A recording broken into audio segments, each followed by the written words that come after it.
সুধী বৈষ্ণব ভক্তবৃন্দ, প্রণাম রইল ভক্তচরণে, প্রণাম জানাই শ্রী গুরুদেবের চরণে, প্রণাম জানাই আমার জগদীশ্বর ভগবানের চরণে, কোটি কোটি ভক্তিপূর্ণ প্রণাম। সুধী বৈষ্ণব ভক্তবৃন্দ, ধারাবাহিক অনুযায়ী আজ আমরা শ্রীমদ্ ভগবদ গীতা 2য় অধ্যায়ের শ্লোক হচ্ছে 39 শ্রবণ করব। আসুন আমরা ব্রতী হই। অজ্ঞানতিমিরান্ধস্য জ্ঞানাঞ্জন শলাকয়া চক্ষুরুন্মিলিतं येन तस्मै श्रीगुरुवे नमः। नमोऽयं विष्णुपादाय कृष्णपृष्ठाय भूतले श्रीमते महानाम स्वामिनी ते नमामि हे। वाञ्छाकल्पतरुभ्यश्च कृपा सिन्धुभ्येव च पतितानां पावनेभ्यो वैष्णवेभ्यो नमो नमः। गुरु कृपा हि केवलम्, गुरु कृपा हि केवलम्, गुरु कृपा हि केवलम्। ओम वंदे ब्रह्म शिवराधं पंचतत्व स्वरूपिणां श्री हरि पुरुषं वंदे श्री जगद्बंधु सुंदरम्। ओम हे कृष्ण करुणा सिंधु दीन बंधु जगत्पते गोपेश गोपिका कांत राधा कांत नमस्ते। कृष्णाय वासुदेवाय हरये परमात्मने प्रणत क्लेशनाशाय गोविंदाय नमो नमो। तप्त कांचन गौरांगिनी राधे वृंदावनेश्वरी वृषभानुसुतं देवी प्रणमामि हरिप्रिये। ओम नमो ब्रह्मदेवाय गो ब्रह्मणहिताय च जगदीशाय कृष्णाय गोविंदाय नमो नमो। ओम नमो ब्रह्मदेवाय गो ब्रह्मणहिताय च जगदीशाय कृष्णाय गोविंदाय नमो नमो। ओम वृंदावै तुलसी देव्यै प्रियायै केशवश च विष्णु भक्ति पदे देवी सत्यवत्यै नमो नमो। जय जय श्री कृष्ण चैतन्य प्रभु नित्यानंद श्री अद्वैत गदाधर शिवासादि गौर भक्त वृंद। हरे कृष्ण कृष्ण कृष्ण हरे हरे, हरे राम राम राम हरे हरे, हरे कृष्ण कृष्ण कृष्ण हरे हरे, हरे राम राम राम हरे हरे। ओम श्री परमात्मने नमः। ओम श्रीमद् भगवते श्री गीताय नमः। नारायणं नमस्कृत्य नरं चैव नरोत्तमं देवीं सरस्वतीं व्यासं ततो जयमुदीरयेत्। मूकं करोति वाचालं पङ्गुं लङ्घयेत् गिरिं यत्कृपातमहं वन्दे परमानन्दं माधवम्।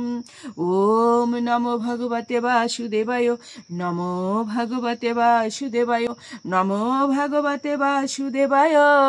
श्रीमद् भगवते श्री गीताय नमो, श्री गीताय नमो, श्री गीताय नमो।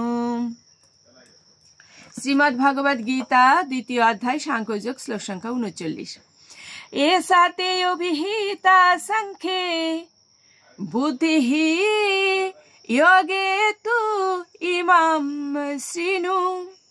बुद्धा युक्तः या पार्थ कर्म बंधम প্রহাসি।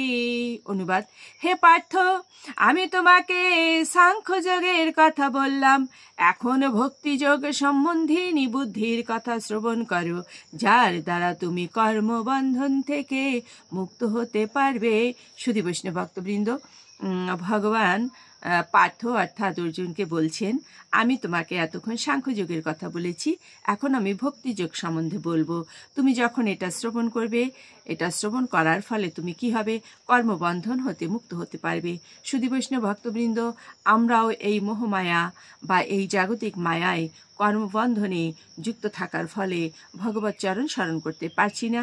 সুধী বৈষ্ণব ভক্তবৃন্দ, আমরাও ওই অর্জুনের মাধ্যমে কি করব? ভগবানের নিকট হতে এই কর্মবন্ধন নাশ যুক্ত এই ভক্তিযোগ সম্বন্ধীয় জ্ঞান আমরা শ্রবণ করব বা আমরা গ্রহণ করব। সুধী বৈষ্ণব ভক্তবৃন্দ, প্রভু পরমেশ্বর ভগবান উনি অর্জুনের মাধ্যমে আমাদেরকে এই জ্ঞান প্রদান করেছেন।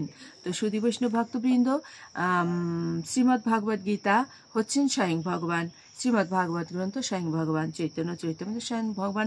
আমরা ভগবানের কাছ থেকে জ্ঞান লাভ করছি, এই অনুভূতি নিয়ে আমরা শ্রবণ করব এবং আমরা স্মরণ মনন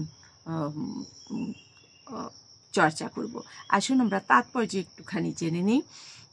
নিরক্তি বা বৈদিক অভিধান অনুযায়ী সংখ্যা কথাটির অর্থ হচ্ছে যা কোনো কিছুর বিশদ বিবরণ দেয়, এবং সাংখ্য বলতে সেই দর্শনকে বোঝায় যা আত্মার স্বরূপ বর্ণনা করে। আমরা প্রায়ই সাংখ্য কথাটা পেয়ে যাই সুধী বৈষ্ণববৃন্দ।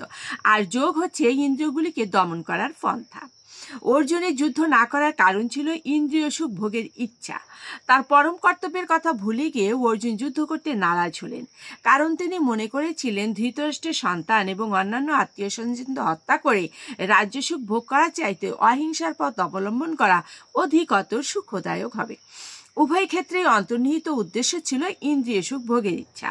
আত্মীয় স্বজনদের পরাজিত করে রাজ্য সুখ ভোগ করা এবং তাদের জীবিত দেখে তাদের সান্নিধ্য সুখ লাভ করা, এই দুই ক্ষেত্রেই ইন্দ্রিয় সুখ ভোগই হচ্ছে একমাত্র কারণ।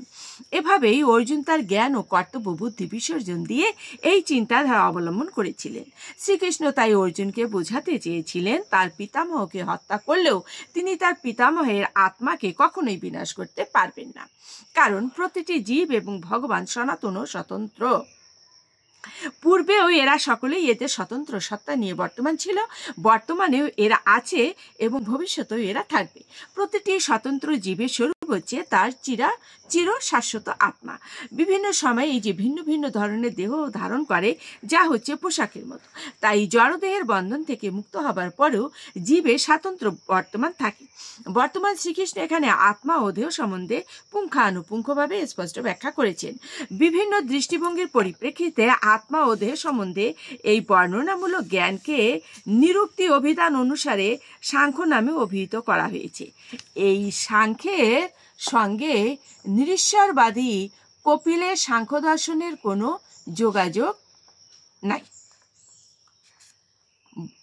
তো সুধী বৈষ্ণব ভক্তবৃন্দ, এ পর্যন্তই আমরা মোটা কথা যেটা বুঝলাম সেটা হচ্ছে যে আমরা কি করব, আমরা ভগবানের এই যে নির্দেশ, এই নির্দেশ মেনে আমরা পথ চলব, আমরা মোহমায়া ত্যাগ করব, আর আমরা যে কাজটা করব সেটা ভগবানের চরণে অর্পণ করে করব।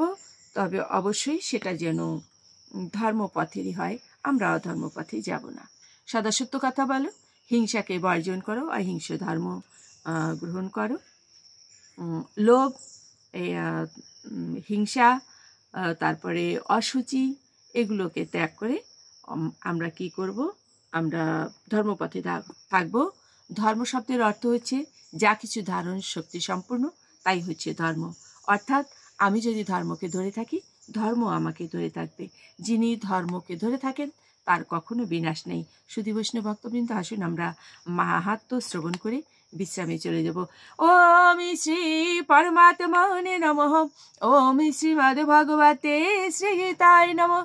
গঙ্গা গীতা চ সাবিত্রী সীতা সত্যপতি ব্রতা ব্রহ্মবলির ব্রহ্মবিদ্যা ত্রিসন্ধ্যা মুক্তি গেহিনী অর্ধমাত্রা চিতানন্দা ভবগ্নি ভ্রান্তি নাশিনী বেদোত্রয়ী পরানন্দা তত্ত্বার্থ জ্ঞান মঞ্জুরি।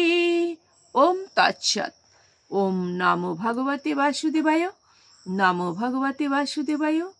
নমো ভগবতে বাসুদেবায়। শ্রীমদ্ ভগবতে শ্রীগীতায় নমঃ। শ্রীগীতায় নমঃ। শ্রীগীতায় নমঃ। ওম শান্তি। ওম শান্তি। ওম শান্তি। শান্তি শান্তি।